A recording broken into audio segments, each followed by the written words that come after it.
Hello dear students. As in previous class, we have studied the poem Holy Thursday. Today we are about to discuss the same poem. Both the poems are with the same title, Holy Thursday, but there is difference.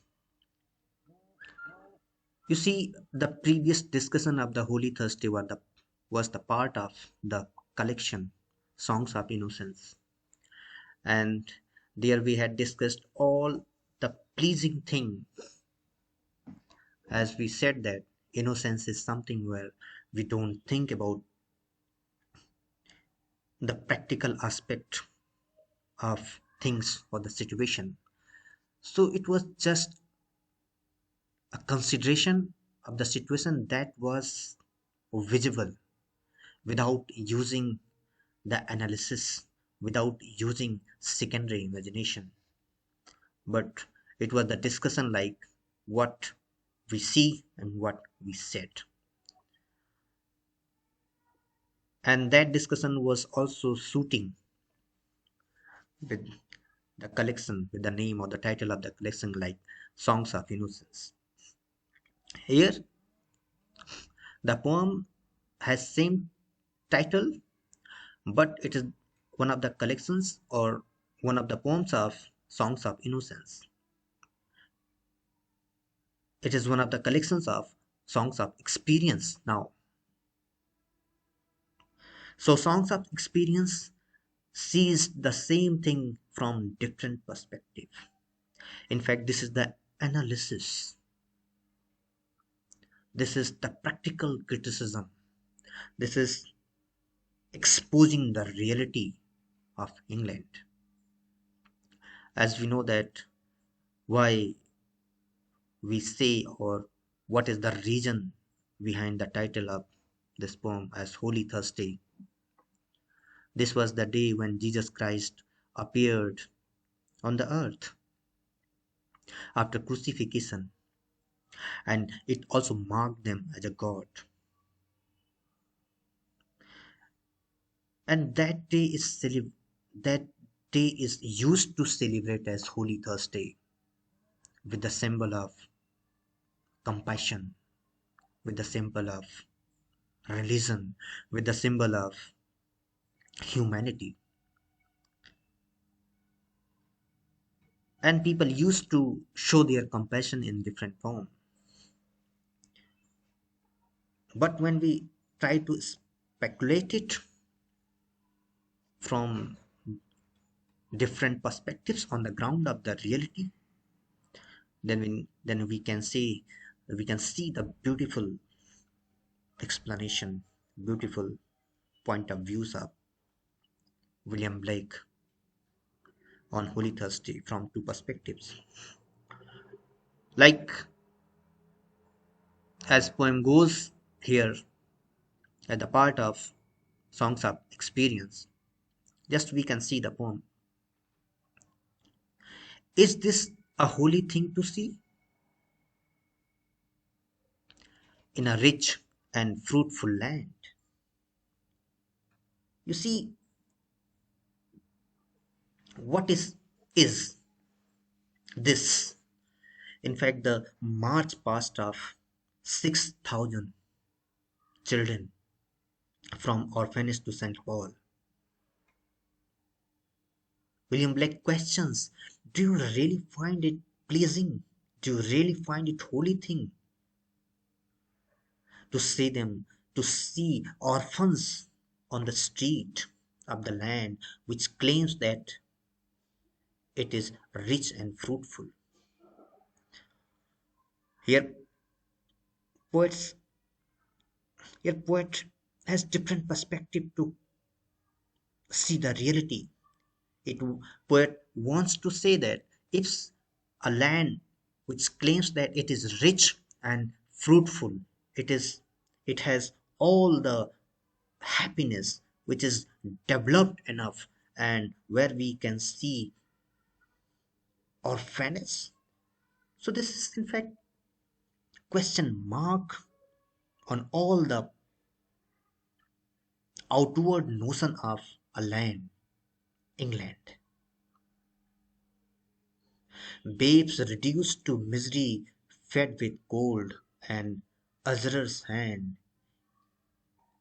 Here he says that all the babes, all the children, all the public or the people of the country, or the poor people of the country are in misery. They are in their condition is not good. They are in a rest condition.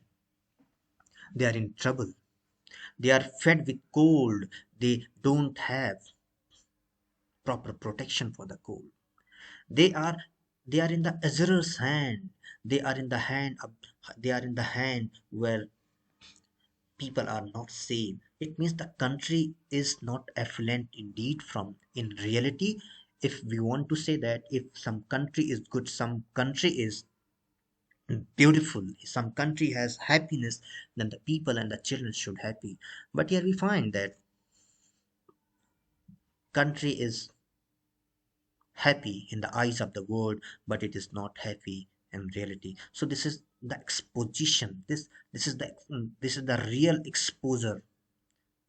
This is the real description of the country by William Blake in the first stanza of Holy Thursday, in the part of Songs of Experience. As I said that this is the songs of experience. This is not the songs of innocence. Here, a mature person, a person who has insight to see the things, is discussing the reality and exposing everything of the land. Is that trembling cry a song? You see the word trembling cry. The slogans and the songs that children are singing in the parade in different colors of the clothes. In fact, they are not singing, they are trembling. It is their cry. And there is a question mark. Do you really think that this is a song? No, this is not the song. In fact, this is their cry. Can it be a song of joy? And if you consider it as a song, then you think that this is the song of joy. क्या ये एक खुशी का संगीत गीत हो सकता है? With the sign of the question mark, William Blake wants to say no, this cannot be. Why? Because a child, a kid who is living in orphanage and marching on the road cannot be happy. In fact, being orphan is in itself is a very bad condition of a child. So William Blake giving the insight to the readers that see the things clearly rather than the outward beauty of things. Like, and so many children poor. You see, there are a lot of the children who are poor.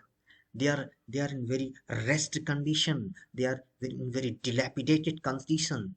It is a land of poverty. In fact, in second stanza, he literally says with the mark of the explanation that it is a land of poverty rather than the land of richness and the land which claims that I'm fruitful. This is not the land of richness. This is not the developed land. This is the land of poverty. This is the land of the bleakness. This is the land of the darkness where children are crying, where orphanages are there, when so many children are living poor life. And the third in stanza is very clear about the intention of William Blake when he says, and their sun does never shine. Do you remember the saying that England is a country where sun never sets? Here, William Blake says that, and their sun does never shine. It means they were always in darkness, though the appearance of the country was beautiful. The appearance in the society, in the world, that it is developed country, it is very happy and rich country, but in fact it was a very gloomy land. It was a very dark land where the sun of the sun or fairness of the kids does never shine. It was always in very thoughtful condition, and their fields are bleak and bare. You see here the fields has two connotations. One is orphanage itself, and one is the real land of the farmers. The field, it means the orphanage was always the place where there was misery, bleakness, and it was always bare. It was always empty. It was always an unhappy place. So, if we consider the fields in a real sense of the farmer, then it was never been fertile. It was always in bad condition. It was always without any crops. It was always a place where there were no crops at all, and their ways are filled with thorns. You see, their ways here, the status of the people, status of the orphans, status of the citizens of the England is shown that they were always on the thorns. They are always in a very bad condition. Their life is filled with thorns. Their life is filled with misery, and in fact it is eternal winter. It is eternal winter. Here eternal winter shows that endless pain. It shows that their condition was not only bad, but there were no way to improve it. It was endless. Their poverty was endless. Their pain was endless. Either you can consider the status of the orphans in orphanage, or the farmers in field, or people of the country, or the citizen of the country. This is the real picture of England in the form of this poem, where William Blake shows with multiple distinctions, with multiple point of views. Now the last line is more prompt to say everything. It says that for wherever the sun does shine, and wherever the rain does fall, babe can never hunger there, no poverty the mind appall. You see, if there is any land where sun really shine, there is this is not the literal meaning only the sunshine. The sunshine is where there is happiness, where the country is rich, and where the rain does fall. It means where the prosperity is there, where everything is happy. Then how can the babe, how can the children, how can the people of the country can stay hungry, can stay, can feel the starvation? So, and how there stay poverty? It means there is no sun shining, there is no prosperity, there is no rain, there is no happiness, and the people, the children, the orphans of the country are living a life of hungerness. They are living a life in starvation. There is a lot of poverty, and their mind is not working properly to make any solution. Their mind is appalled, their mind is purpled, their mind is surprised. In fact, he wants to say that people are not at the peace of the mind. They don't have peace of the mind. And if the country really wants to claim that there is a peace of the mind, then there should be a real happiness of the people, a real happiness of the children. So, in these form, we find that Holy Thursday is a poem that raises multiple questions on the nation, England. And if you have heard my previous lecture, then you can see the difference between Holy Thursday of Songs of Experience and Holy Thursday of Songs of Innocence. And Holy, you see, the Songs of Innocence, the previous lecture that is on Holy Thursday with the same title is different. There is a lot of pleasant things that are discussed. And Holy Thursday, that is in the Songs of Experience, there are a lot of things that are the real things, the real question marks on the outward status of England. So this is the poem, and this is very thoughtful poem, as you might have read the poem London, where you can find a lot of reality. So this is also one of the poems in his collections. Thank you so much for your time, and if you find it good and helping, kindly subscribe, like, and please add your precious comment. I will be happy to read it. Thank you.